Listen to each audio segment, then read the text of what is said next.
शुरुआत हुई एक बोर्ड को दिखाने से, जिस पर लिखा था कि इस एरिया को पार करना मना है। अगर किसी ने यहाँ पर जाने की कोशिश की तो उसे गोली से मार दिया जाएगा। यहाँ एक पुलिस ऑफिसर था जो इस जगह पर इन्वेस्टिगेशन करने आया था। वो अंदर जाना चाहता था, लेकिन वहाँ पर मौजूद गार्ड ने उसे रोका, जिस वजह से दोनों की हाथापाई हो गई। तभी हम देखते हैं कि इस एरिया में एक लड़की डरकर भाग रही है, जिसका पीछा एक सीरियल किलर कर रहा है। एक मास्क पहना हुआ था, उस पर तारे लगी हुई थी, हाथ में उसकी हथौड़ा था, जिसके जरिए वो अपने विक्टिम्स यानी शिकारियों पर हमला करता है। लड़की जरा दूर नहीं भाग पाती, सीरियल किलर उसे पकड़ लेता है और उसे पकड़कर एक पेड़ से बांध देता है। डर की वजह से लड़की चिल्लाने लगी। उसके चिल्लाने की आवाज ऑफिसर सुन लेता है, जिसकी गार्ड से लड़ाई हो रही थी। तो वो गार्ड से पूछता है कि ये कैसी आवाज है, जिस पर गार्ड उसे कोई जवाब नहीं देता और दोनों की दोबारा लड़ाई होने लगती। तभी यहाँ ऑफिसर के हाथ एक गन लग गई, जिसकी गोली उसने गार्ड पर चलाई और गार्ड की वही मौके पर ही मौत हो गई। गोली की आवाज एक दूसरे गार्ड ने भी सुन ली थी, इसी वजह से वो अलर्ट हो गया। वो फौरन अपने मालिक को कॉल करके इस बारे में बताता है कि मुझे लगता है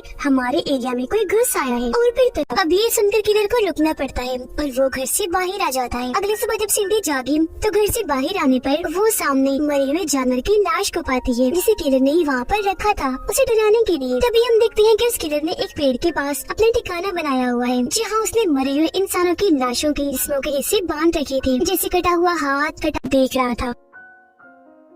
अब रात को एक्टर जब शराब की बोतल लेने नीचे आता है तो वहाँ पर किलर भी आ गया था। अब एक्टर एक्ट्रेस के कमरे के बाहर जाता है और उसे कहता है कि दरवाजा खोलो, मैं अंदर आता हूँ, क्योंकि जैसा कि तुमने कहा था हम एक कपल हैं। पर वो एक्ट्रेस दरवाजा नहीं खोलती, कहती है कि हम कपल बनने की बस एक्टिंग ही कर रहे थे और इससे ज्यादा कुछ भी नहीं। ये सुनकर उसका दिल टूट गया, लेकिन तभी उसकी नजर वहाँ चाकू पर पड़ती है जो कि किलर का था। वो चाकू देख ही रहा था कि तभी किलर यहाँ पर आकर कंधे पर उठाकर उसे अपने साथ ले जाता है। अगली सुबह जब उस एक्टर की आँख खुलती है तो वो खुद को पेड़ से बंधा हुआ पाता है। उसका पूरा चेहरा जख्मी था, पूरे जिस्म को रस्सियों और जंजीरों से बांधा हुआ था। अब तभी किलर अपने घर से बाहर आता है और एक एक झटके में उसे जान से मार डालता है। अब वो एक्ट्रेस गाना लगाकर डांस कर रही थी, जहाँ तभी उसके पास टीना आई और पूछती है क्या मैग्नेस वापस आया। तब एक्ट्रेस बताती है न मैग्नेस वापस आया और न ही वो एक्टर, दोनों ही लड़के गायब है। मेरे ख्याल से वो दोनों ही शो से बाहर हो गई है और उन्हें घर भेज दिया गया है। ये सुनकर टीना काफी खुश हो गई, क्योंकि अब उसके जीतने के चांसेस काफी बढ़ गए थे। अब वो एक्ट्रेस नहाने के लिए जाती है तो किलर वहाँ पर आकर बड़ी बेरहमी से उसे मार डालता है। उसकी मौत देखकर वॉचर काफी एंजॉय करता है। उसके साथ उसकी दोस्त भी थी जो उससे पूछती है कि ये सब असली है। तो वॉचर उससे झूठ बोलता है कि नहीं, ये तो सब नकली है। अब इस शो में स्टीना सिर्फ अकेली बची थी। वो जब अपने कमरे में बैठी थी तो किलर दरवाजा खोलने की कोशिश करने लगता है, जिससे वो काफी डर गई। थोड़ी देर के बाद जब उसने घर को चेक किया और उसे कोई न मिला तो वो घर से बाहर आ गई, जहाँ उसे अपने सामने किलर दिखाई देता है। वो उसे डरती नहीं, क्योंकि उसे लग रहा था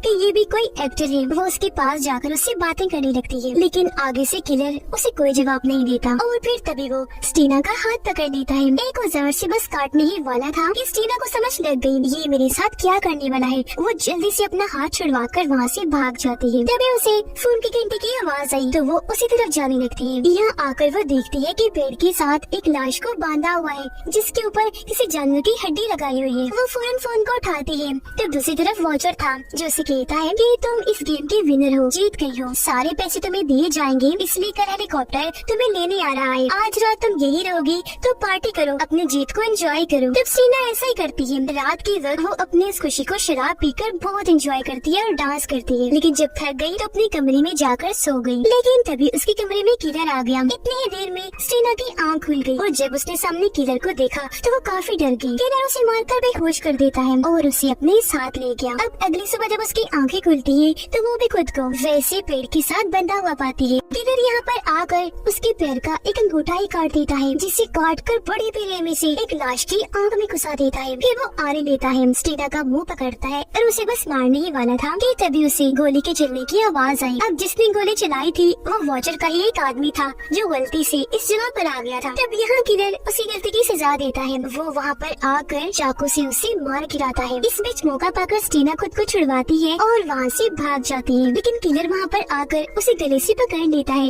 और बस मारने ही वाला था कि तभी यहाँ पर मैग्नस आकर उसका हाथ पकड़ लेता है और उस पे हमला कर देता है, क्योंकि वो मरा नहीं था बल्कि जिंदा बच गया था। वो किलर को साइड पर फेंक कर स्टीना को उठाकर वहाँ से ले जाने लगता है, लेकिन तभी यहाँ पर वॉचर आ गया जिसने हाथ में गन पकड़ी हुई थी। यहाँ वो स्टीना और मैग्नस को कहता है कि तुम्हारे पास अब दो ऑप्शन है, या तो मेरी गोली से यही मर जाओ या जाकर उस किलर से लड़ो, क्योंकि यहाँ पर तुम्हारे जिंदा बचने का कोई चांस नहीं है। लेकिन हाँ, अगर तुमने किलर को हरा दिया तो तुम बच भी सकते हो। ये सुनकर दोनों लड़ने का फैसला करते हैं और उससे लड़ने के लिए किलर के पास चले जाते हैं। यहाँ मैग्नस और स्टीना आते ही उस पर भारी पड़े। मैग्नस उससे खूब जबरदस्त मुकाबला करता है, लेकिन एंड में वो उन दोनों को गिराकर खुद अकेला ही उठता है, जिससे हम समझ गए कि उस किलर ने स्टीना और मैग्नस को भी यहाँ पर मार दिया था। अब यह डॉल्स लड़कियों को भाग गया है, क्योंकि किलर को लड़कियों से खेलना बहुत पसंद है। उन्हें मारना तो उन्हें डॉल्स ही समझता है। डॉल्स की तरह उन्हें पकड़कर उन्हें मारना किलर को बहुत मजा देता है। इसी वजह से उसे पागल कातिल कहा गया है। इस फिल्म के दोनों पार्ट्स यहीं पर